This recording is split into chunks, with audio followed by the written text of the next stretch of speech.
Okay, so let's begin with this olfactory nerve once again. Okay, so before we start discussing about the sense of olfaction, again, just a reminder, and this is something that we have discussed even during our neuroembryology, is to try and understand why the olfactory apparatus is such a small apparatus in general in humans and also in primates. And this is just again to remind us really that the sense of olfaction was really quite prominent up to the avians, right from the fish, and this yellow represents really the olfactory apparatus. But in subsequent primates, and you can see that the olfactory apparatus is barely visible on the surface of the brain, and certainly on the humans, it is really deeply embedded in the medial aspect of the temporal lobes. That's where we see the olfactory apparatus, and at the base of the frontal lobe. So it's a very primitive sensation, probably the first sensation which developed.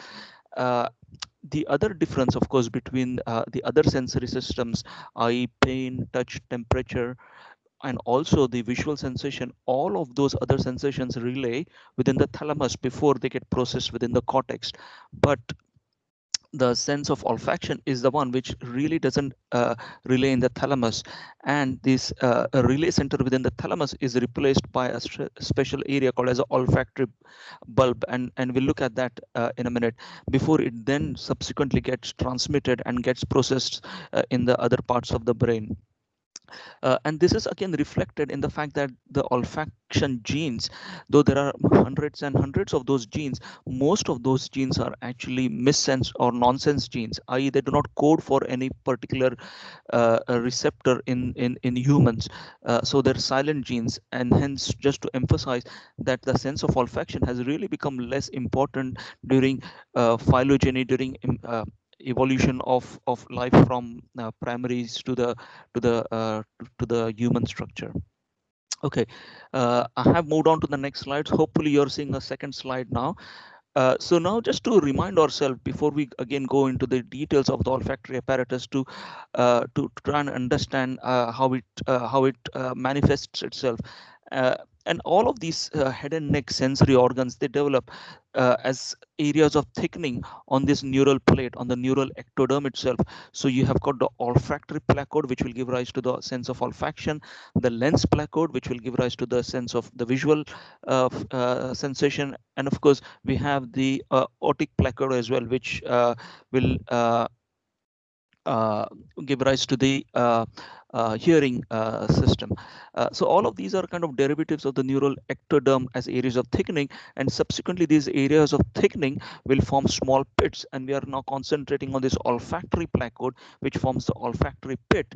Whilst this development is occurring on the surface of the brain in the region of what we call as a frontonasal process, similarly there is another development which is occurring along the tube, the neural tube itself, in that there is outgrowth which forms the olfactory diverticulum. So you have got an ingrowth from the olfactory pit and the outgrowth from the frontal lobe, and these two kind of meet together around this area, the olfactory bulb. So you have got the olfactory pit which is developing and going cranially. It's quite similar to the pituitary gland, if you like. And then you have got from the frontal lobe this outgrowths which will then synapse around the level of this olfactory bulb. And again, just to emphasize the importance of this olfactory bulb, in that there is no relay within the thalamus in the sense of primary olfaction. So these cells of olfaction, they are really located within the olfactory mucosa, and we'll try and see where they are located in the next slide. And then these cells, they have got axons which pass through the cribriform plate, and then they relay in this olfactory bulb, which is at the base of this frontal lobe. And these sensory cells really are basically receptive to this sense of olfaction by these odorants, and it's a chemical stimulus which then stimulates the special receptors on the cilia which are present on these nerve endings, if you like. And from these nerve endings then pass the cribriform plate, over here again to show you these nerve endings as they pass the cribriform plate over here, and then they synapse with a special structure with all of these nerve cells within the olfactory bulb, which are located within the olfactory bulb. And just to show you that though there are the number of the receptor cells are many, the subsequent cells that they synapse with are fewer and fewer, and hence the sense of olfaction becomes less and less prominent in the humans, because these numbers are much less than the number of sensors in humans. Uh, so we talked about the olfactory epithelium, which is located within the nasal cavity, of course, but it's located in a very specialized area within the nasal cavity. It is located high up in what we call as a nasal vault. So just to look at the anatomy here, midline nasal septum, this is the nose, right, going back, maxillary sinuses, we have got the anterior cranial fossa coming here. This is the cribriform plate, and these are the turbinates over here, the middle, the inferior, middle, and the superior turbinate. And the olfactory mucosa is located in this small space quite high up in the nasal wall, located between the cribriform plate, between the superior turbinate and the midline nasal septum, around this very small area. And it differs from the rest of the olfactory mucosa, which is also called as a Schneiderian mucosa, in that it is much thicker. And because it is located so high up on the nasal wall, you'll realize when you have to really appreciate a sense of smell, sometimes we sniff up the odorant, and that sniff really is to allow these particles, the odorants, to stimulate this olfactory mucosa, which is located high up in the nasal wall. And the practical relevance of this, of course, is that as we all age, unfortunately, this mucosa becomes less prominent. It gets atrophied, gets replaced by respiratory mucosa, and hence the sense of olfaction is much more poorer as we age. Also, again, another important relevance is that the respiratory mucosa, which lines the respiratory epithelium over here, also secretes a special mucus, and that mucus is absolutely essential in small amounts for proper functioning of the odorants to attach themselves to this olfactory epithelium. And in this patient here who's got abnormality with extensive sinonasal disease, which is opaque, does not contain air, and hence the mucus production is far in excess, and this impedes the appropriate stimulation of the olfactory nerve cells located in this location to produce, and hence explains why our sense of smell becomes such poorer when we have sinonasal disease.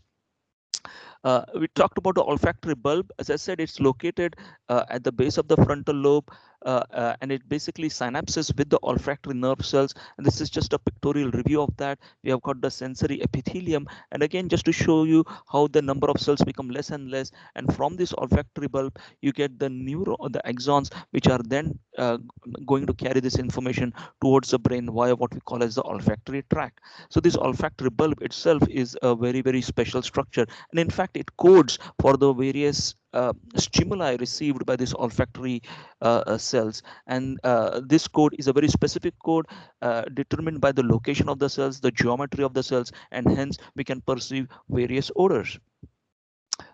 Just looking at the gross anatomy over here, this is looking at the skull base. When the skull vault has been taken out, here we have got the midline septum over here.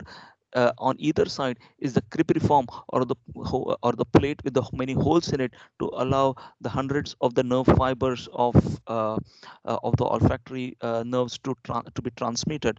And this is just a brain undersurface over here to show you the rest of the brain basal frontal lobe, and along the base is what we call as the olfactory bulb, located between the gyrus rectus over here and the medial orbitofrontal gyrus. So that's where the olfactory bulb is located. And this is just to show you again on a high resolution T2 sequence over here, the base of the frontal lobe. These are the orbits. These are the orbital gyri, the medial, the lateral orbital gyrus. We looked at some of this anatomy when we discussed the anatomy of the base of the frontal lobe. But much more medial to that is the gyrus rectus, and this sulcus over here, which is a sulcus which we have to appreciate for someone who has got olfactory abnormalities, is the medial olfactory sulcus, also called as just the olfactory sulcus. It's very important to identify the sulcus, and that's where we find the olfactory bulb sitting just above the cribriform plate on either side of this midline bony crista galli. And again, just to show you a very magnified view of this, the olfactory bulbs surrounded by the CSF located beneath the gyrus rectus, and the medial orbital gyrus just in that location. So if we are trying to understand a patient who has olfactory problems, again the search starts from the nasal cavity and then leads us towards this olfactory bulb. And this is just to show you, again we have looked at this example in the past. These are the olfactory bulbs which have been highlighted here. uh, and just behind the olfactory bulbs, we get these small tiny linear areas flattened, which are the olfactory striae as they come along the back end of the olfactory bulb. And this is just a sagittal picture of that olfactory bulb lying over the cribriform plates.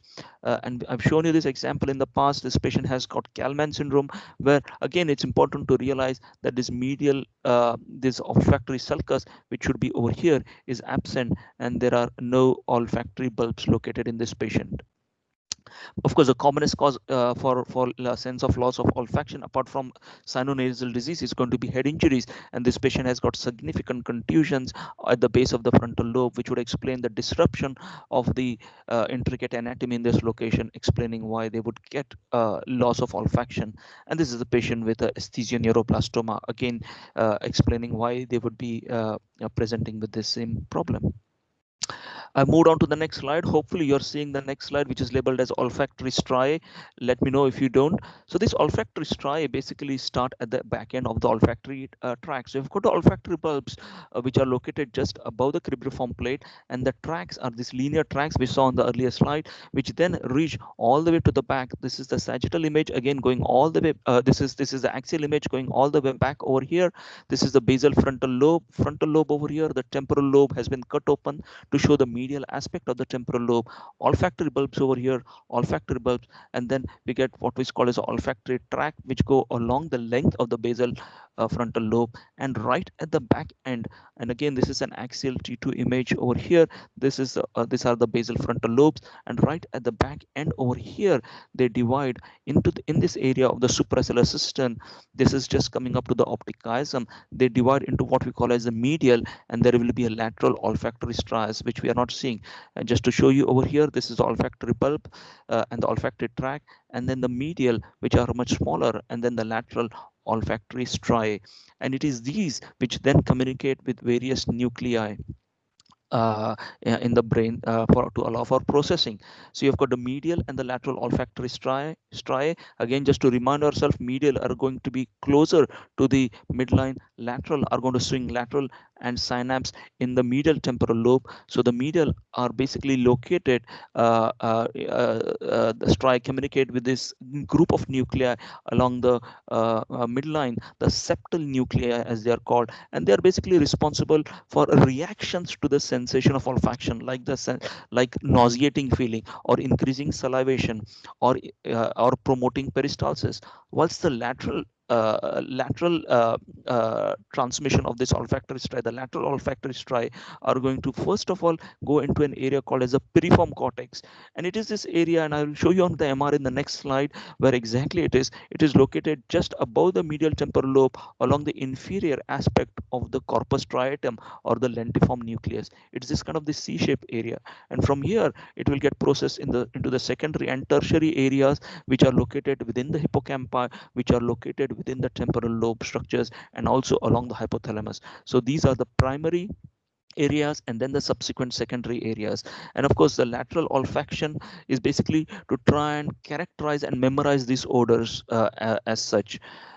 And again, just to bring back to that area, this is the midline. So the medial septal nuclei are located around this area, and this is the area of the piriform cortex over here, which is along the inferior aspect of the corpus striatum or the lentiform nuclei, and just forming a small area of the roof of the medial temporal lobe. And this is you can see just the back end of the optic chiasm. So this is where the piriform cortex is located.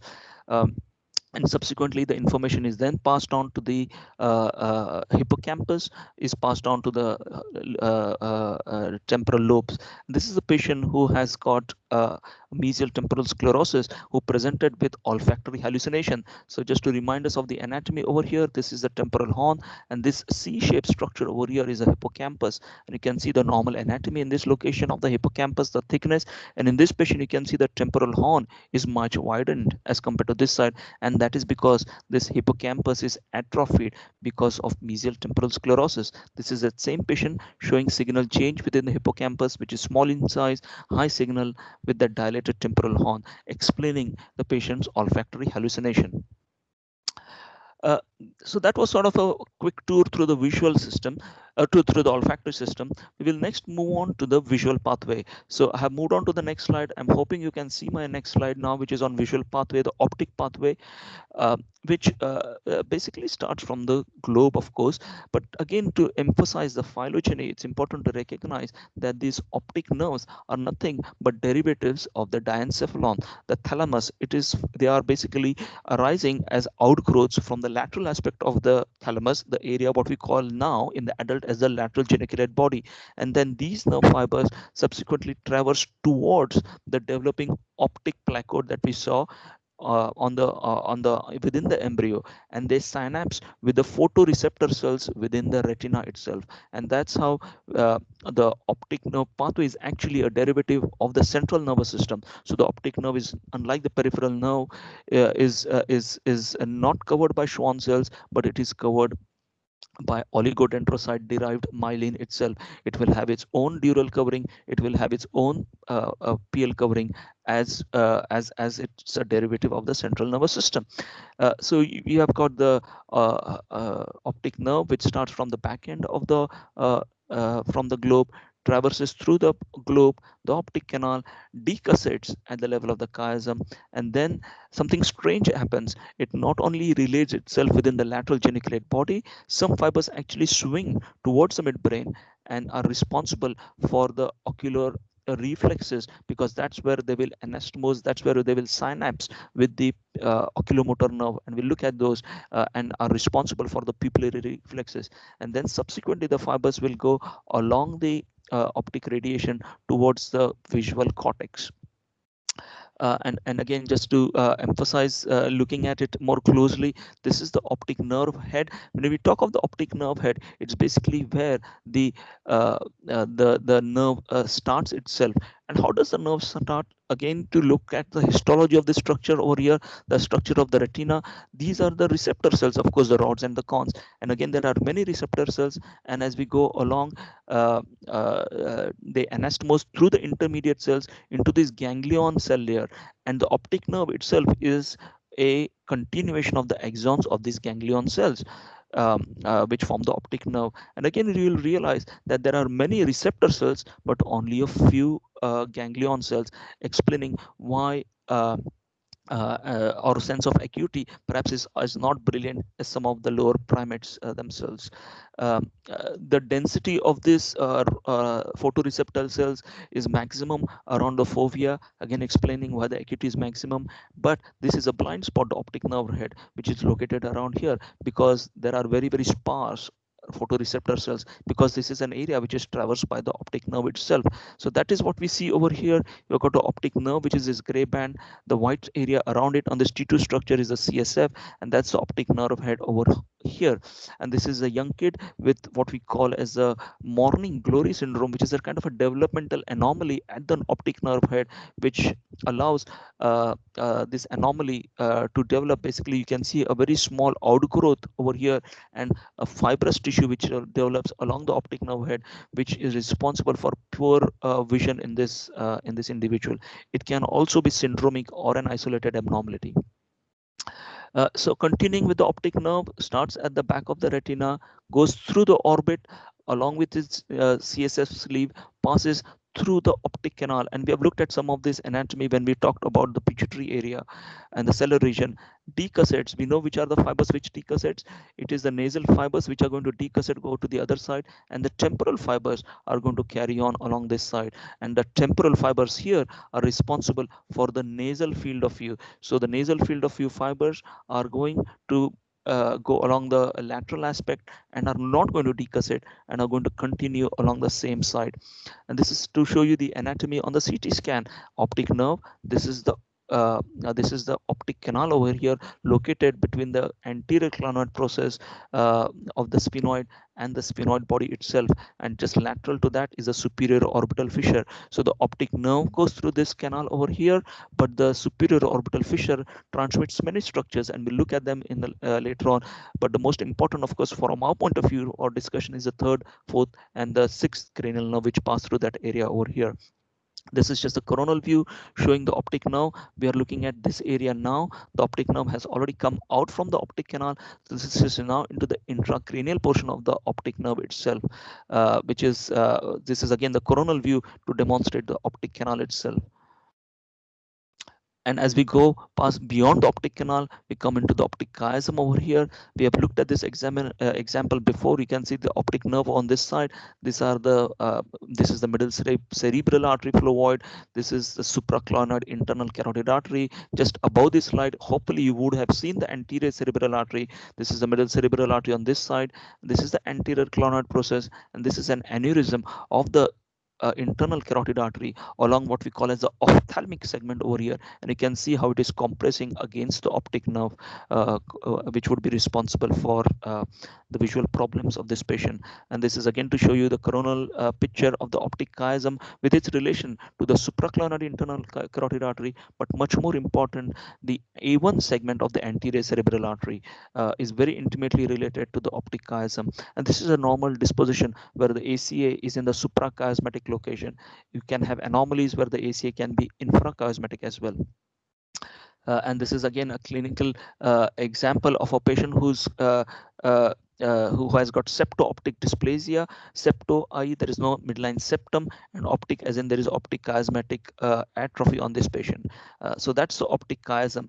And just to remind us, chiasm means crossing. It's derived from chi, which means X in Greek. So that's where the chiasm comes from. And just to complete, it can be affected by many problems, lesions around the sella and the paracellular region, and we have looked at all of these in our previous discussions, the various adenomas and the meningiomas.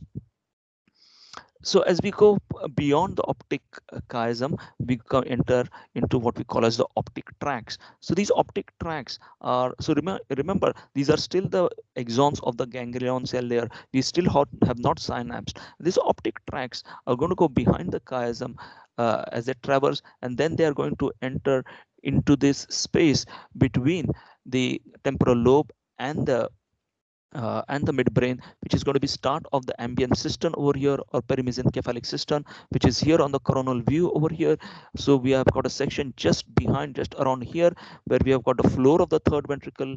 We have got just the back end of the pituitary infundibulum over here, and then just lateral to that, we will see part of the optic tract, which is over here. And in this patient, there is actually a tumor of the optic tract. This patient has got NF1. Just to show you, this is the optic tract. As it is heading back, this is the thalamus, is going to head back towards this special area, what we call as the lateral geniculate body, where it's going to synapse, because optic nerve, again to remind us, is a derivative of the diencephalon, and that's where it's heading, and that's where it's heading here as well. And you can see it's heading much more laterally in this next slide to show you the exact position of the optic tract, and this patient who's got NF1 with the optic tract glioma over here. And this is the patient with a tumor of around the chiasmatic region, but I haven't got that slide over here. But to show you that patient has got edema along the optic tracts bilaterally, because this optic tract again are surrounded by CSF spaces, and any obstruction to that is going to lead to edema surrounding the optic tract. Looking at the lateral geniculate body now, moved on to the next slide. So the optic tracts are going to anastomose at the level of the lateral geniculate body, from where you can, before that, you can get small fibers going towards the mesencephalic nucleus, the oculomotor nerve nucleus, and most of the fibers will then relay at this level in the lateral geniculate body before they commence the third order neurons going towards the calcarine cortex over here. Some fibers go more laterally, laterally, some fibers are more medial. The lateral fibers are more important as they traverse through the temporal lobe. They're relevant because these are the fibers which constitute what we call as the Meyer's loop, as they traverse more laterally and are more uh, prone to trauma, especially on surgeries from the temporal lobe when the surgeon is trying to access the more medial temporal lobe structures for temporal lobe epilepsy surgery, and the more medial tracts will constitute what we call as the forceps major, and they go towards the calcarine cortex. And this is the patient with who has developed these hemorrhages in these very specific areas, unfortunately developed bilateral blindness, and they have got autoimmune hemorrhages within the lateral geniculate bodies. Just to complete this picture over here, these are the optic radiations starting from the lateral geniculate body. The more lateral fibers are the Meyer's loop, and you can see they are much more anterior as well, and they may be prone to damage during surgery themselves. And the more posterior fibers, the more medial fibers are going to continue their journey towards the calcarine cortex, and these are called as the forceps major fibers over here, just along the lateral margins of the occipital horns of the lateral ventricle. And this patient with occipital seizures unfortunately has got this cavernoma, which is located exactly along these forceps major fibers, which will be responsible for the patient's syndrome. And finally, the destination of all of these is going to be the primary visual cortex, which is located here along the edges of this calcarine sulcus. And we have looked at the anatomy of the visual cortex. We've got a parieto-occipital fissure over here, which is about here, and then this is the calcarine sulcus, which is more transversely oriented, which is here. Inferior to that is the lingual sulcus, and the visual cortex on the sagittal plane is associated with the primary visual cortex is located in this location, and the secondary visual cortices, which are much more anterior, going into the parietal lobes as far as anterior, also leading towards the splenium of the corpus callosum. So the blue line represents the primary visual cortex, and the red line towards the secondary visual cortex and the tertiary. So again, just to show you the calcarine cortex over here in the coronal plane, this is the calcarine cortex, superior lip, inferior lip, and the arrangement of the neurons, the arrangement of the visual input is exactly mapped out in the ganglion cell layer, is exactly mapped out in the geniculate ganglion, and the same is relayed towards the calcarine cortex, maintaining that very specific code so that the spatial resolution of the image that we have perceived is not lost. And this is a patient who has toxoplasmosis with HIV, with multiple toxoplasma. And just to highlight that though the primary visual cortex may be spared, and this is where the calcarine cortex is, so the primary visual cortex is spared. This is on the axial T2 sequence. You can see it is not right at the pole, but it is quite deep inside the primary visual cortex. But the secondary visual cortex over here, which is just lateral to it, will then uh, cause perception errors in this person with toxoplasmosis, with secondary inflammation surrounding it. So even though they may be able to see what it is, they may not be able to integrate that information and process the information to figure out what exactly it is that they are seeing. As opposed to this patient, which is a much more standard appearance over here, a long length involvement of the occipital pole going all the way up to the splenium back end of the corpus callosum to the occipital pole. Not only that, they have got this lesion within the thalamus over here. The diffusion confirms that it is actually a restricted diffusivity, confirming that this is a posterior circulation infarct, and this is a SWI sequence over here. You can see the flow ward within the carotid artery, the flow ward within the right posterior cerebral artery, but the left posterior cerebral artery is enlarged, and it is enlarged because it has got a thrombus within it. So this is the patient who has developed thrombosis of the left PCA, resulting in infarction of these territories. Okay, so we'll move on to the next topic of discussion, which are our cranial nerves, third, fourth, and sixth. And I've lumped them all together because they perform a very coordinated tasks. And at the end of these three cranial nerves, we'll look at the cranial nerve 5.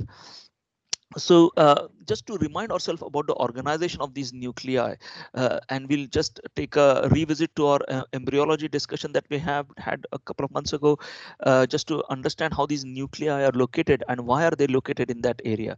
So this is just to remind us over here, this is a developing notochord, which is a derivative of the neural ectoderm. The rest of the body of the embryo is to be developing here. This is the back of the embryo with the developing ectoderm, and the notochord, which is a derivative of that ectoderm. And this notochord induces the formation of neural tube, uh, uh, which then closes itself, and you get the neural crest cells, which are again along the edges of these neural folds over there.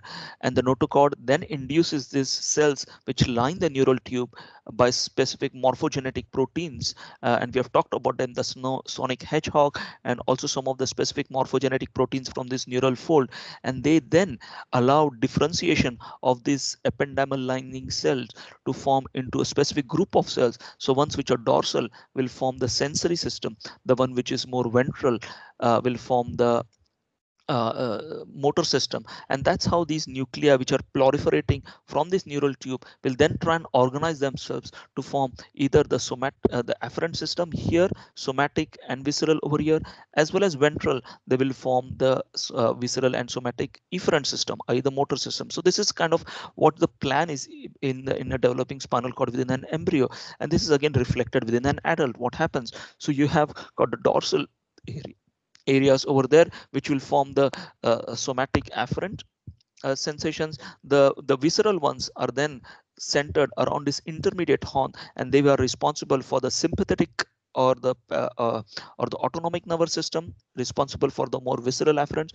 And then we have got the more motor system, which develops more anteriorly in the anterior horn cells, again under this influence of sonic hedgehog, which is a protein released by the developing notochord.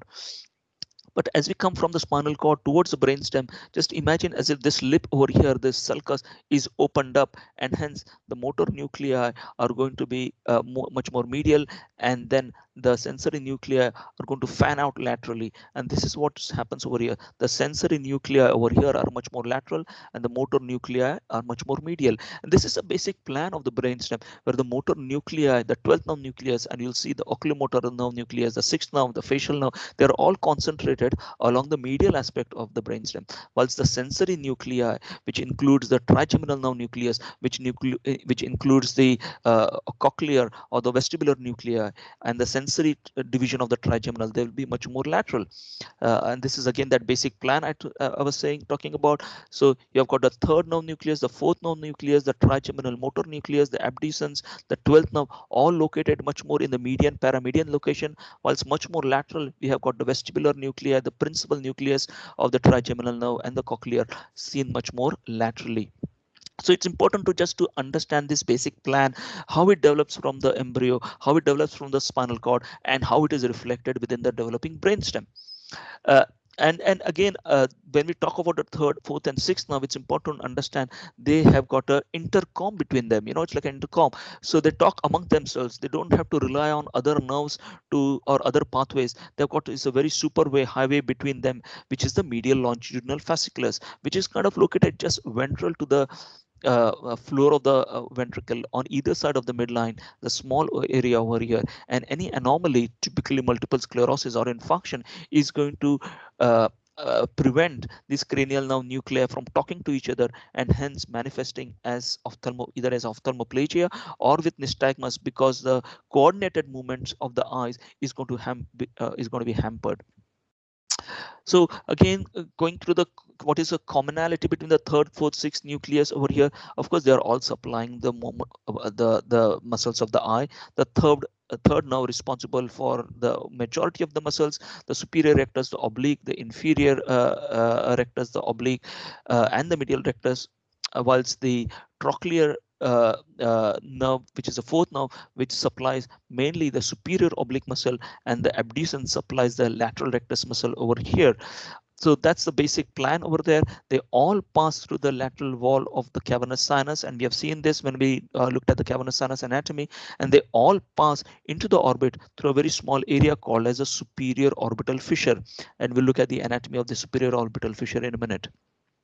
So starting with the oculomotor nerve, as we said, it's located. It's a nerve which controls the motion of the eye, most of the nerves, and it's got this division, superior inferior division, which control all of these muscles. But it's important to realize that it also contains parasympathetic and sympathetic nerve fibers, very clinically relevant. The parasympathetic fibers, which are responsible for carrying out the fibers for the pupillary reflexes over there, as well as the sympathetic fibers, which are then which are basically relayed from the carotid sympathetic plexus. So from the sympathetic plexus, I beg your pardon. So the parasympathetic fibers are basically from the Edinger-Westphal nucleus, which then relay within the ciliary ganglion on the way to constrict the pupils or dilate the pupils, along with this pericarotid sympathetic plexus, which will supply the Mueller muscles of the superior tarsus. Again, just to look at the anatomy, I've just reversed this picture from a anatomy textbook over here. This is the location where the midbrain the cranial nerve nuclei are located. This is the aqueduct, and in this small area, the periaqueductal region, this is a high resolution T2 sequence. These are the cerebral peduncles here of the midbrain. This is going to be the optic tract. Just to remind of our anatomy, the mammillary bodies, this area, this dark rounded areas are located here, and they are the mammillary bodies, and the cranial nerve nucleus third is located in this location in the periaqueductal gray matter in that location. And this person over here, you can see the oculomotor nerve nucleus traverses ventrally along the bisecting the red nucleus before it comes out through this interpeduncular cistern, and we have looked at this anatomy before. And this is again the oculomotor nerve infarction in this patient. We have seen this before as well in previous lectures explaining the third nerve palsy in this patient. And then it passes along the cistern in front of the midbrain, the interpeduncular cistern, as it traverses towards the cavernous sinus. Here it's reaching the cavernous sinus, but here you can see how it is very precarious because it can be injured by abnormalities around the basilar termination. Typically, the aneurysms either arising from the basilar artery over here, or the superior cerebellar, or the posterior communicating artery. This is a coronal image of a patient who has got a right temporal lobe tumor, who has developed dilatation of the right pupil. Just a blown up picture here, magnified view, basilar termination, the posterior cerebral, the superior cerebellar, and in that notch, the small oculomotor nerve. And you can see how it is liable, prone to injury by these herniations of the medial temporal lobe, the uncal herniations, which are responsible for the various clinical manifestations. And then as it traverses through, it reaches the cavernous sinus. Along with it, you can see a small bit of CSS sleeve. You can see it reaches the cavernous sinus, and this is on the coronal picture over here, just on top of the cavernous sinus that it is reaching. The small dot is the oculomotor nerve, and then after it has reached the cavernous sinus, it is then going to go into the orbit via the superior orbital fissure. And of course, when in the cavernous sinus, it is going to be prone to injury either from aneurysms or from various meningiomas or from tumors from the sella, causing oculomotor palsy. Moving on to the trochlear nerve, it's probably, there's not probably, it is the thinnest of the nerves. It is also the only nerve which decussates at the behind, and it's also the nerve which is most prone to injury. Unfortunately, it is so small that you can barely perceive it on imaging, and it's very difficult to see it. It's called as a trochlear nerve because it sort of passes a special groove called as a trochlear groove along the medial wall of the orbit, and there's a trochlear notch, a piece of bone along which it hooks itself and changes direction. Initially, the muscle itself is passing in that direction, and then it changes its orientation to enable that upward and superior torsion. And the nerve itself is supplying this specific muscle, the trochlear nerve supplying the superior oblique muscle. Just to show you, it arises at the level of the inferior colliculus at the back end. So this is only nerve which comes at the rear end of the brainstem. This is again some pictures from the textbooks. You can see the oculomotor nerve as it traverses laterally and then it traverses anteriorly, and this is the tentorial hiatus where it is susceptible to injury, head injuries, where it can get crushed between the brainstem and the tentorial hiatus in that space, in this space over here, explaining some of these patients' palsies. These are two different patients with the fourth nerve palsy. This is a young a child who's got congenital fourth nerve palsy with a lipoma developing along the superior colliculus. You can understand why they would get this symptom. And this is a patient who has got a cavernoma, which was intermittently bleeding, explaining why this patient would have the trochlear nerve palsy. Finally, the sixth nerve, which is the abducens nerve, which is responsible for a lateral movement, the lateral rectus innervation.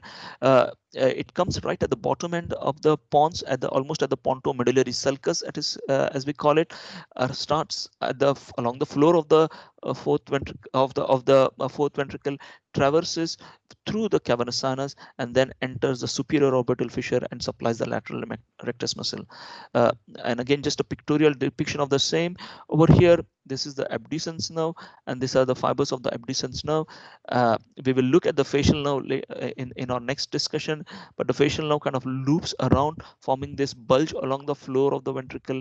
There is a small bulge that you can see. This bulge is caused by this fibers of the facial nerve as they loop behind the abducens nerve before they continue more laterally. But coming back to our abducens now, it has got a long trajectory coming right from the back end, and as it traverses, it is prone to infarcts along this long length of the brainstem. And this is the patient who has got both sixth and the seventh nerve palsy because of an infarction. And just to show you the course, it starts right at the bottom end of the pons at the pontomedullary sulcus, and then it has to actually climb up on the lateral aspect of the clivus, climb up on the lateral aspect of the clivus before it reaches a very small canal, what is called as a Doloro's canal along the petrous apex, and then it leads into the lateral wall of the cavernous sinus. Uh, and this is again, it's prone to injury at this level at the petrous apex. And I've shown you this example before. This patient has got Grady-Negro syndrome, where they have got inflammation within the petrous bone with absence of normal low signal. This is a normal mastoid air cell. They have got mastoiditis over here, but not only that, they have got abnormality at the petrous apex. You can see the normal aerated petrous apex over here, and this patient has got abnormal enhancement at the petrous apex. Over here, you can see the enhancement at the petrous apex surrounding the carotid artery, responsible for the sixth nerve palsy of the component of the Grady-Negro syndrome. This is another patient, and just to emphasize, it's a nerve, and hence can develop a schwannoma, and this is the patient who has got a schwannoma. And how can you confirm it is an abducens nerve palsy? Is because you can see the lateral muscle, rectus muscle here. If you compare this lateral rectus with this lateral rectus, you can see the atrophy that has developed, explaining the sixth nerve involvement. Okay, so we move on to the trigeminal nerve now, having completed the third, fourth, and sixth nerve. A trigeminal, of course, three. It is the largest cranial nerve, having both sensory and motor components. Sensory components from the face, all over the face, all the way up to the jaw, and they will transmit pain, temperature, not only the crude sensation, but also the fine touch, also the proprioception and vibration. Back to the brainstem, and it of course controls or the muscles of mastication via the motor division. So there are the three divisions that we will look at: the ophthalmic division, which kind of is a mainly a sensory division, carrying the sensation of all the sensory perceptions from around the orbit, around the lower forehead, around the medial orbit of the nose, from the globe itself.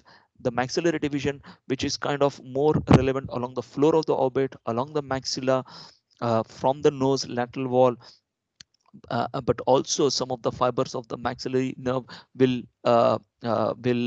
carry information from the hard and the soft palate and the upper dentition, and the mandibular division, which as I said is mainly the motor division, which will control the muscles of mastication, and a very small nerve which controls the which transmits impulses from the mentum, the mental nerve, which is a sensory component of the mandibular nerve.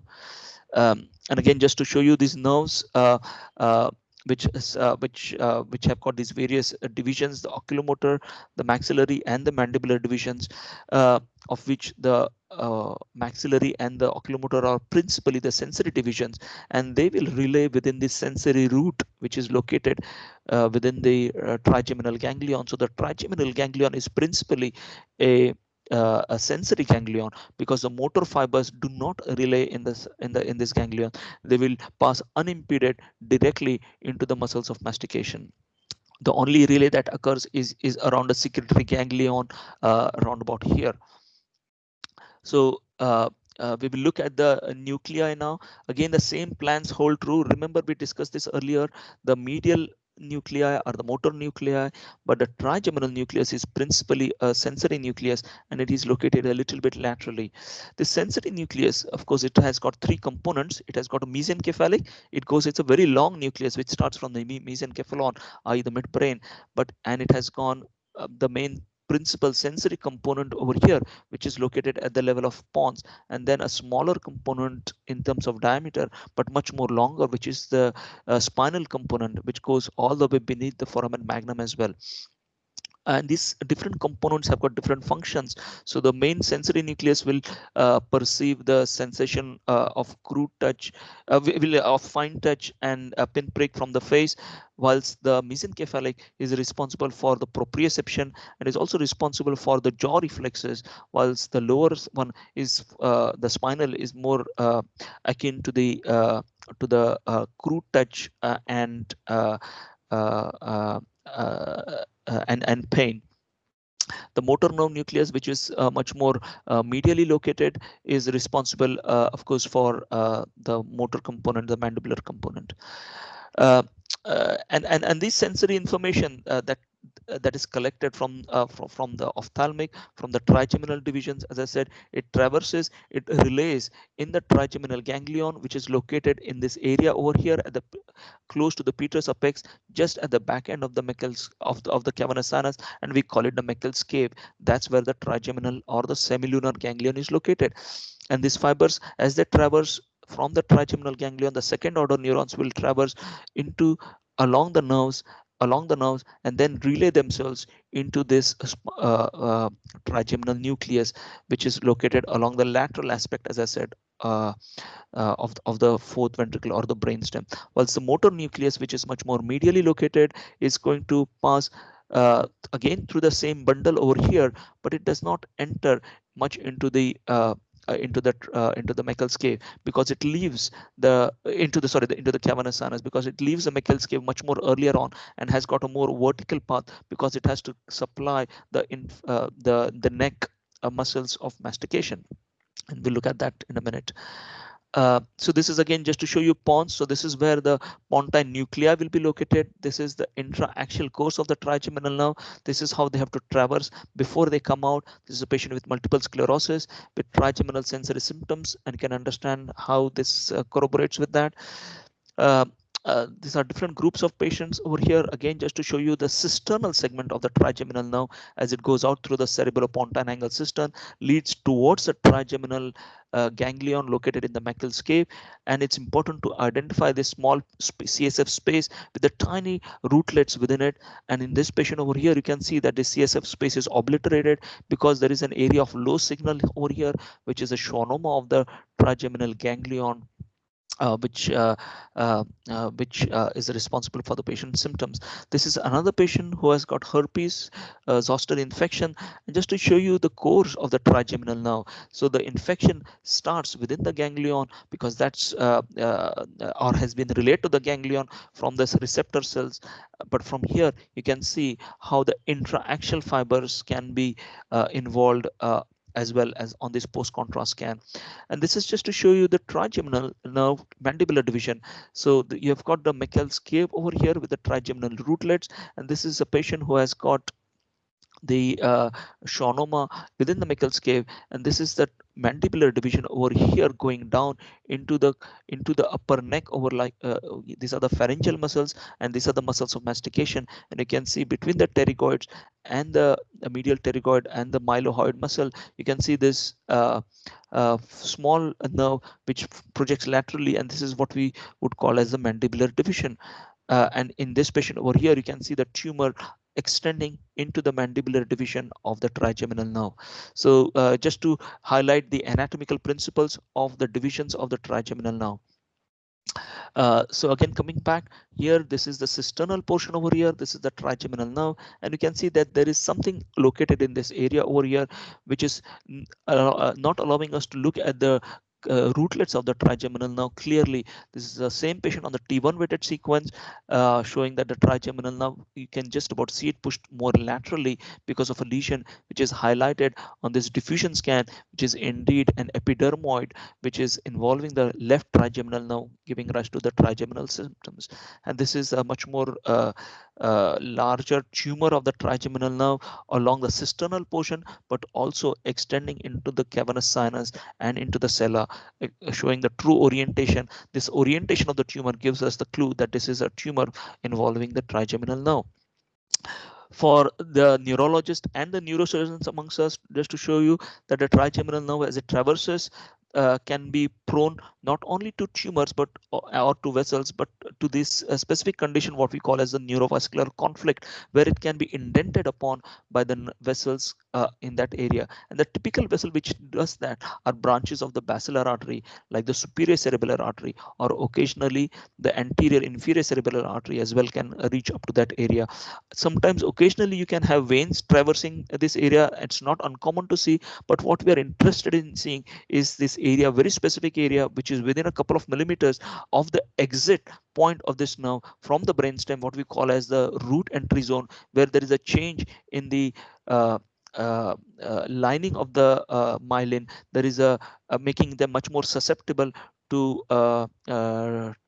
injuries and to pain. And we want to see this deformity of this nerve and the deviation. So this patient has trigeminal neuralgia, and thus for the surgeons amongst us, just to show you, this is the trajectory when you want to try and target the lower end of this Meckel's cave to try and anesthetize this nerve and try and give them symptom relief from the neuralgia.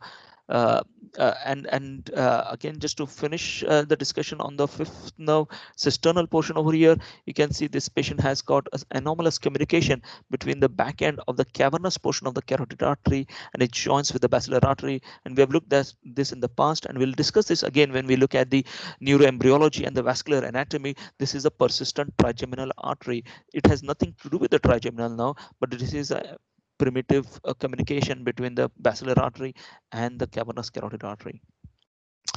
Okay, so let's look at the divisions now. Okay, we have got the ophthalmic division, we have got the maxillary and mandibular divisions, and there are very many branches. And we will look at some of the anatomical principles over here, and we'll try and re-emphasize them when when we look at the anterior and the middle cranial fossa, because that's where we will look at the various foramina and the branches. But to kind of give you the brief principles, as I said, it is a sensory, mainly a sensory division. It has to reach the trigeminal ganglion, the semilunar ganglion, traverses through the superior orbital fissure, and it mainly transmits sensory information from the globe, but also above the globe from the frontal region, frontal scalp, via the supratrochlear and the supraorbital. So supratrochlear and the supraorbital, these nerves. Also, some sensations from the lacrimal region also are transmitted via the ophthalmic division, via the superior ophthalmic fissure going towards the trigeminal ganglion. And I'm showing this picture just to highlight that the ophthalmic division is also important for the to carry the sensory information from the cornea, and that's how it is responsible. So this is the sensory division over here. This is the trigeminal. The blue one is the ophthalmic division, and it carries the information all the way up to the brainstem, and from there, if you have got any irritation over here, we get a reflex through the facial nerve, which carries fibers all the way to initiate the reflexes, the corneal reflexes. And these are the branches of the ophthalmic nerve. You've got the main frontal nerve, which divides into the orbital, supraorbital, and the supratrochlear nerves along the medial aspect, but also supplying the lateral aspect of the nose. And this is a patient who has got a schwannoma, which starts right about this location over here, a sagittal view, the globe. You can see the superior rectus, and this is the nerve which is located just above the superior rectus in that location, which is a schwannoma of the ophthalmic nerve. Moving on to the maxillary division, as I said, it is mainly a sensory division, also collecting sensory information from the nasal mucosa, collecting sensory information from the superior alveolar, the teeth, the nasal septum, and carrying that information via the cavernous sinus. But to reach that, it enters via a different foramen called as a foramen rotundum, which we'll look at again in a minute, and then carries the information into the trigeminal ganglion and into the brainstem. So just to look at the anatomy, if you just concentrate on the CT scan over here, so this is the optic canal that we saw earlier on.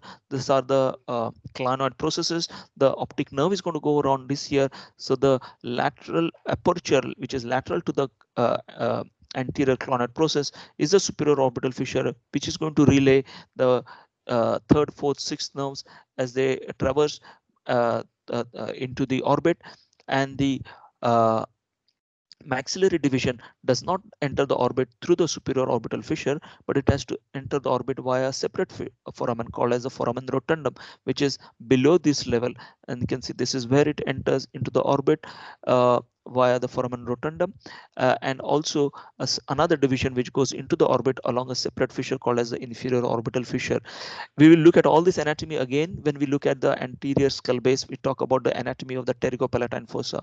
And this is just to show you this anatomy on an MR scan. This is the trigeminal nerve. This patient has metastasis along this nerve, is known to have a melanoma. So you can see the metastasis has involved the uh, uh, nerve within the pterygopalatine fossa, which is this region over here, and it goes along the foramen rotundum, which is this foramen over here, leading into the cavernous sinus, which is going to be here, and then just protruding into the cisternal portion of the right trigeminal nerve. So this is a metastasis. Just to highlight the anatomy of the foramen rotundum, which is just below the level of the anterior clinoid process. Uh, and again, just to highlight that anatomy, just going a bit further, if I just go back over again one slide, this is the pterygopalatine fossa between the just behind the maxillary sinus and the pterygoid over here. This is that fossa over here. And if I would just carry on, this pterygopalatine fossa, uh, again located behind the maxillary sinus over here, the pterygoids are going to be here. And we look at the anatomy in detail, and because there are quite a few apertures which lead towards it and lead away from it.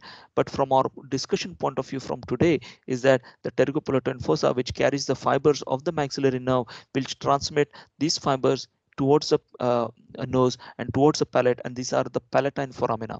And we look at these again when we discuss the skull base anatomy in detail.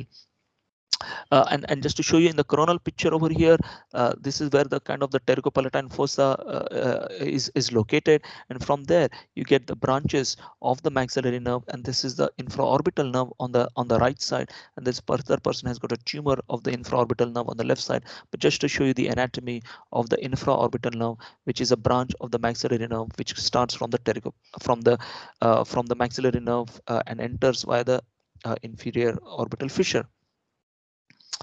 Sorry, I meant to show you the CT scan over here. This is just to show you the anatomy of the foramen ovale, which is located in a more vertical fashion. We saw it earlier on the MR scan between the pterygoid muscles and the pharyngeal muscles, and that's the foramen ovale. Uh, and I'll just finish this discussion to show you the relevance is because we want to identify perineural spread of disease. So this person over here has had a cancer on the skin itself, and you can see how it is spreading along the floor of the orbit in that foramen, which is the infraorbital foramen, which transmit the infraorbital nerve over here. And you can see that abnormal enhancement over here as compared to that side, and it leads all the way back up to via the foramen rotundum into the cavernous sinus. But not only that, it is now spreading along that into the foramen ovale, and into the mandibular division. So this is just to highlight why is it important to look at these nerves, because they are, of course, anatomy is important, but we are looking here the pathological correlate of that. I've got another 5 minutes more to look at the mandibular division, and then we will stop. Uh, so as I said, mandibular division is the motor division of the trigeminal nerve. It does not, the motor fibers are more medially placed. They do not relay themselves in this trigeminal ganglion, and it passes much more vertically. It does not enter the cavernous sinus, and it passes much more vertically down and supplies the muscle of mastication. Apart from a very small sensory division, the mental nerve, which comes within the mandible along the inferior alveolar nerve, which comes within the mandible, and then and comes out of the mandible at this anterior aperture and supplies a small area on the mentum superficially. Again, just to show you, highlight the anatomy over here. This is the back end of the Meckel's cave, the sphenoid sinus. We have got the carotid arteries over here, the optic chiasm, and the fibers of the uh, uh, mandibular nerve as they descend through the foramen ovale on either side into the neck, suprahyoid neck, just lying medial to the pharyngeal muscles here, and these are the muscles of mastication. And just a final slide now to finish our discussion. This is again to show you the perineural spread of disease. This young kid has got a rhabdomyosarcoma of the nasopharynx, and you can see how it has spread intracranially along the trigeminal nerve division over here, along the trigeminal nerve, along mandibular division into the trigeminal nerve.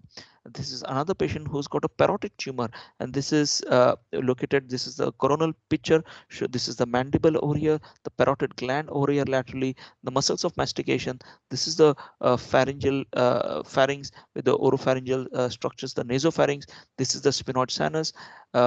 These are the cavernous sinuses on either side of the carotid artery, and this is the area of the foramen ovale. So this patient who has a tumor of the parotid gland along the auriculotemporal division of the mandibular nerve has got spread of disease, which leads into the back end of the Meckel's cave, and that's how the trigeminal nerve has been involved. So the anatomy is very, very important, very essential when you're trying to trace patients who have got numbness or diseases of the face, to try and see whether you can trace it all the way back along the divisions up to the brainstem.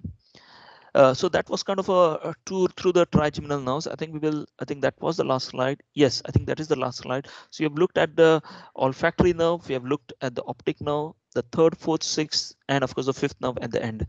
And I think we will continue with the seventh and eighth nerves in next discussion. So I think we'll stop now, and I'll take any queries if you have. Thank you.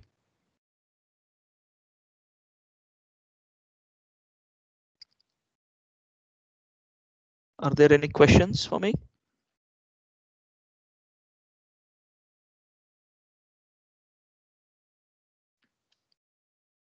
I take it there are no questions.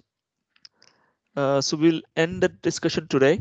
If you can check with Tanveer, I think we are going to have another session midweek, probably on a Thursday, to discuss this cranial nerve, just to try and catch up on our lost session. So I think it's on a Thursday that we're going to discuss 7th and 8th now, and on the weekend again we will do the rest of the cranial nerves, 9th, 10th, 11th, and 12th. Okay, thank you so much.